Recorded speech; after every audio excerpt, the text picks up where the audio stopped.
Hello दोस्तों, आप सभी को हमारा चैनल ज्ञान सागर में स्वागत है। आज हम छठ पूजा के बारे में जानेंगे। छठ पर्व षष्ठी का अपभ्रंश है। कार्तिक मास की अमावस्या को दिवाली मनाने के 6 दिन बाद कार्तिक शुक्ल को मनाए जाने के कारण इसे छठ कहा जाता है। यह 4 दिनों का त्योहार है और इसमें साफ सफाई का खास ध्यान रखा जाता है। इस त्योहार में गलती की कोई जगह नहीं होती। इस व्रत को करने के नियम इतने कठिन हैं, इस वजह से इसे महापर्व और महाव्रत के नाम से संबोधित किया जाता है। कौन है छठी मैया?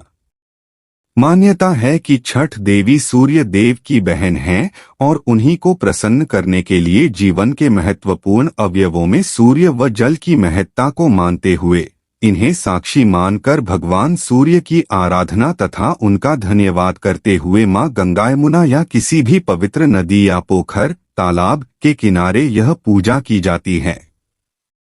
षष्ठी मां यानी छठ माता बच्चों की रक्षा करने वाली देवी हैं। इस व्रत को करने से संतान को लंबी आयु का वरदान मिलता है।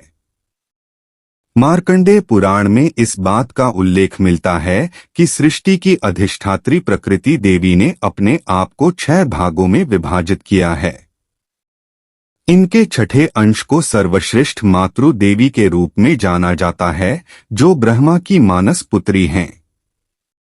वो बच्चों की रक्षा करने वाली देवी हैं।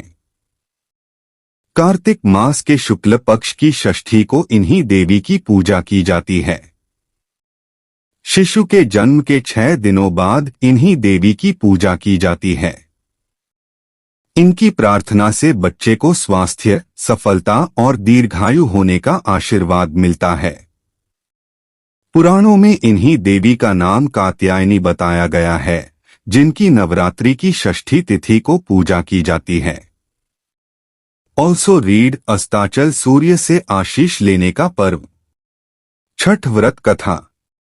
कथा के अनुसार प्रियव्रत नाम के एक राजा थे। उनकी पत्नी का नाम मालिनी था। दोनों की कोई संतान नहीं थी। इस बात से राजा और उसकी पत्नी बहुत दुखी रहते थे।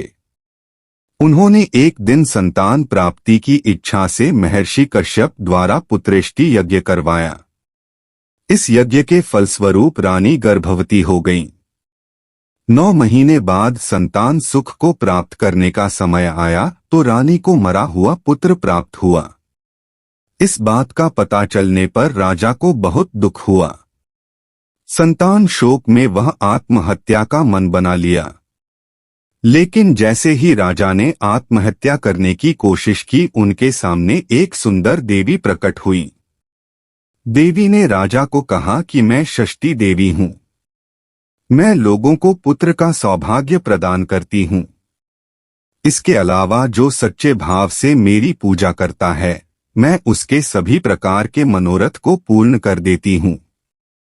यदि तुम मेरी पूजा करोगे तो मैं तुम्हें पुत्र रत्न प्रदान करूंगी। देवी की बातों से प्रभावित होकर राजा ने उनकी आज्ञा का पालन किया।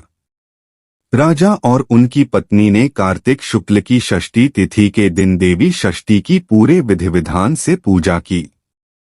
इस पूजा के फलस्वरूप उन्हें एक सुंदर पुत्र की प्राप्ति हुई।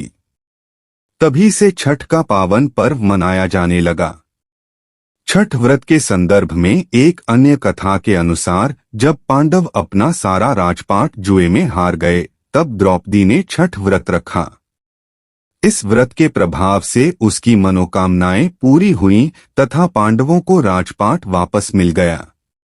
वीडियो पसंद आया हो तो वीडियो को लाइक और सब्सक्राइब जरूर करें।